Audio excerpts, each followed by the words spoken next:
John was a fresh baby while I was in Buds. So that's why I was like, I want to play Skyrim and I want to hang out with my son and not be cold anymore. And so, yes, I did quit Buds. I love people give me shit for that on Twitter sometimes. It's like, you're a failed Navy SEAL. It's like, have you tried to go to Buds? He's a failed Navy SEAL / millionaire. Life sucks. Yeah, life fucking sucks right now. Like Buds is, again, as you're saying, a lot of military stuff can be chalked up to an injury happening. I had buddies that were like Rangers that then got injured, got kicked out, or buddies that would have made SF. Ennis is one of them, but had a cyst on his back during fucking whatever the SF tryout, not the tryout. He was actually in school, and during one of those like 15, 20-mile rock marks, the cyst, he had just giant cysts on his back. It was just hitting it, and then it got infected. And he's like, I can go, and I go. And they're like, bro, no, you have a cyst on your back. It's like an open infected wound. Dude would pass, but he couldn't. And then they just kicked him out of that, and then he joined regular infantry. Yeah. I straight up quit. It was like, you guys won't roll me back medically. Because they were like, your back's not hurt enough. And so I fucking quit. And I don't feel bad about it to this day. No, you're doing fine. It's a fucking...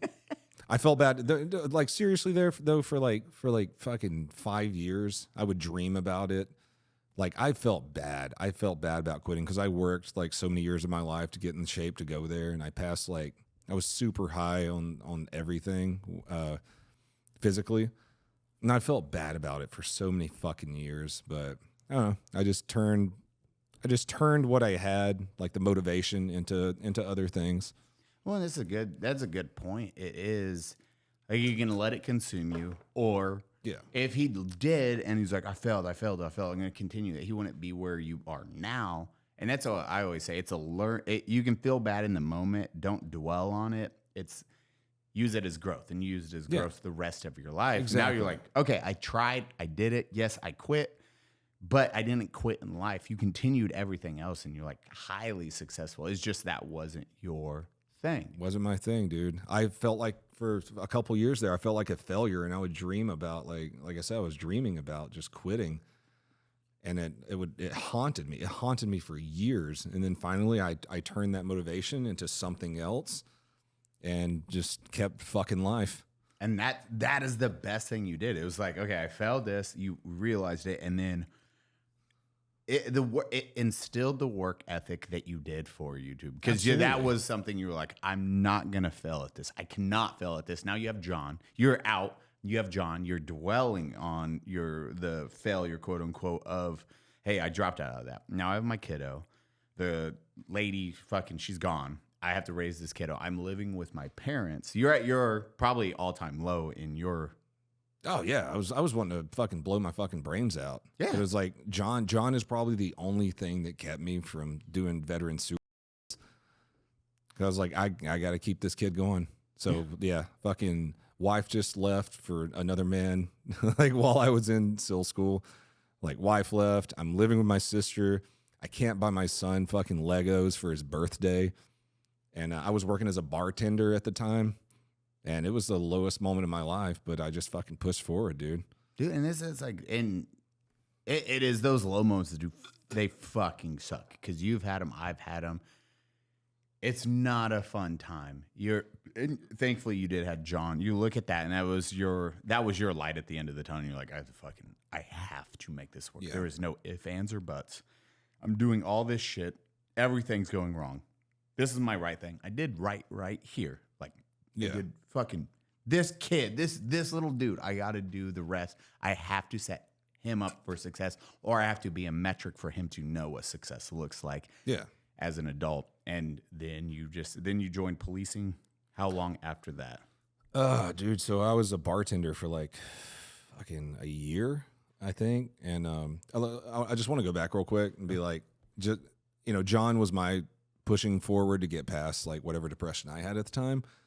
But it would have been very selfish for me to do the super, because my family absolutely loved me, and that would have been bad. They were looking out for me. You had a good support system, and if you don't, it's still like, it didn't matter that you would have found a new way. John was like your key, and then you had an amazing support system to like cover down on you during. You're like, hey, and the people out there that has family members that maybe are struggling through trials and tribulations, lift them up or support them in some fashion, even as long as they're trying. That is the key word. Support somebody that is trying. I guarantee you were busting your ass as a bartender, as a police officer, and then as a Twitch going into YouTube. You were trying, and they seen that. Yeah, everything I've ever done, I try to push forward and just be the best I can at that job. So I didn't even start off as a bartender. I started off as like a server at this country club, and I was working so hard. They're like, hey, you want to be a bartender, which is the highest paying job there. And so I went to bartender, and I was about to become a manager, and ended up moving. That was in Georgia, and I ended up moving to South Carolina with my parents. And yeah, I was dating a girl at the time, and it's so weird because I don't read newspapers.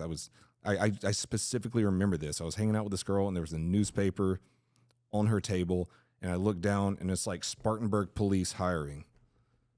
I was like, all right, well, I'll try that. My grandfather was a police officer, so I'll just go be a cop. And I fucking applied, and out of 100 applicants, it was myself and another buddy who got hired. So it was 2 out of 100 who got hired. Chocolate, or you mean chocolate? It wasn't chocolate. Oh, okay. Chocolate was later. I actually trained Chocolate when he came in, because I wasn't even a field training officer. Chocolate came in. They didn't have any FTOs that day, and they're like, Garrett, you're pretty good at policing. Why don't you take Chocolate with you? And so Chocolate and I, ever tell you our first door kicking in story? No. So I was only there for like a year at this point. And so Chocolate was freshly hired. He'd been on the streets for like a week. And they're like, all right, we're going to throw Chocolate in with you. Chocolate operator, for you guys that don't know, Adam is an amazing human being. And we get a call for like someone's being stabbed at a birthday party. And we show up to this house, and there's a trail of blood. And we're like, oh, fuck. Someone's on their period. Yeah, and you can hear kids screaming inside. Oh. And so I go to kick the door in. I'm like, Chocolate, you do it. And he was like, I can do it. And I was like, yeah, do it. And he kicks the door. So like, Chocolate is a very large black man. If you do not know this, yeah, he's like fucking 6'4", 250 pounds. He's a big man. And so Chocolate kicks the door in. So I busted his cherry on kicking a door in. We go in there. Kids are screaming, running around us. We have our guns out. We don't know what to do. And it turned out it was just like a simple DV. The blood trail wasn't even from this incident. Like, no one even got stabbed. It was just like, I don't know. It was just a hysterical fucking call. And the Chocolate got a kick in his first Chocolate got a kick in his first door. But then my boy Chocolate, goddamn, shout out to him, dude. He did policing way more than I did, man. We ended up being on the SWAT team together. I quit after about 3 years. And Chocolate went on to do narcotics, went on to be on like some FBI task forces. Like, yeah, he's a fucking stud, dude. Dude, he did some high speed shit. He did high speed shit. That's, you know what? That's another fucking, while we're here talking about it, that's another thing that drives me crazy. People on fucking Twitter sometimes are like, you're a failed police officer. You just couldn't cut it. I was like, I was SWAT for fucking 2 years, man. Like, I cut it. I just wanted to do YouTube more than fucking being a cop making $38,000 a year. And it's ridiculous. Like, the idea or the ideology, it's like, well, you failed at that because I stuck with it. It's like, fucking congrats. You stuck with that. That's great. Cody had something else to offer. Awesome. You stuck with it. Great on you guys out there. It is, but if you're putting somebody down for it, because now he is hiring, and like, it's one thing I love about my friends. You are doing great in life, and then you're hiring individuals and you're giving other people great lifestyles. Also, you're employing people. We all pay our people pretty goddamn good. Handsomely. Yeah. Like, a lot of people don't realize we give raises way more than your standard employee. I think it's like a 2% raise over a year. We do well over that. Like, you get raises quite often in the space because as long as you're busting ass and you're working hard, that's all we give a fuck about. Like, you're covering down, you're doing great, and we want to raise it up. But going from, it's like, oh, failed police officer, fucking great. Now, because he's a failed police officer, you're a successful YouTuber with, how many employees do you have? I have 3 full-time employees. Full-time employees. And then the individuals, you also help with contracts, sponsorships. friendships. Those are like, then that's just helping those individuals out. And then on top of that, you help Leos. And I don't think it gets enough credit is what you do with the Leo community when like an officer got injured. The dude that just got fucking shot and he got Monty Python, but with a pistol. He lived. That's why I'm saying my Monty Python right now. But you helped him out. Yeah, anytime I do a story where a police officer gets shot, I send them the majority of my ad revenue. So each time I talk about a police officer getting shot, I send them between like fucking $10,000 and $15,000. Like, piece of shit. I am a worthless fucking human being. But yeah, I don't know. I mean, on top of like us hiring people, we also give them bonuses at the end of the year. Like at the end of the year, we're throwing money to our employees. But it's helping others. And if you guys are ever wondering like why I am very happy with the group we have, it is I see how they treat people and then their employees and how they raise them up. It's raising people up, raising employees up, and then on top of that, the charity work you do doesn't get enough. It doesn't get talked about enough, in my opinion, because it is something you crush at. And they're like a lot of people, they're probably like, "Holy shit, Cody does that every time an officer is injured?" Yeah. Homeboy helps people out.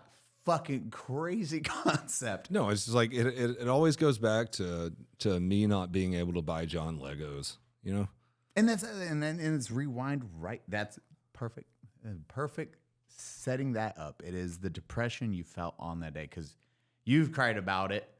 Like not being able to support your kid, or where you're like, hey, I can't even get my kiddos Legos. Because you feel, if you want to feel at your all-time low or like a failure, it is that I can't provide a birthday present for my kid. I've done that with Ryden multiple times in the past when I'm like, I'm fucking failing at this, but you push through. Like, that was probably one of those wake-up calls for you. Oh, absolutely. Yeah, dude. That was that was definitely a big wake-up call for me. Like I was bartending at the time, and I just couldn't get my kid a birthday present, you know? It hurts, and he was probably what, a couple of years old at that age? Yeah, he's about to reach 2. Yeah, and he's not going to remember it, but it's still, as a dad, it sucks. Oh, it was horrible. It was fucking crushing. Especially when you get, like, when you care as much as you do about your kiddo. Like, I care about Ryden. You care about John to that next level, and it's awesome to watch. But I guarantee you were just like, fuck, dude, this fucking blows dick. I just want to get my kid. I want to give him the world. Yeah. I can't do that right now. But moral of the story, we pushed through it.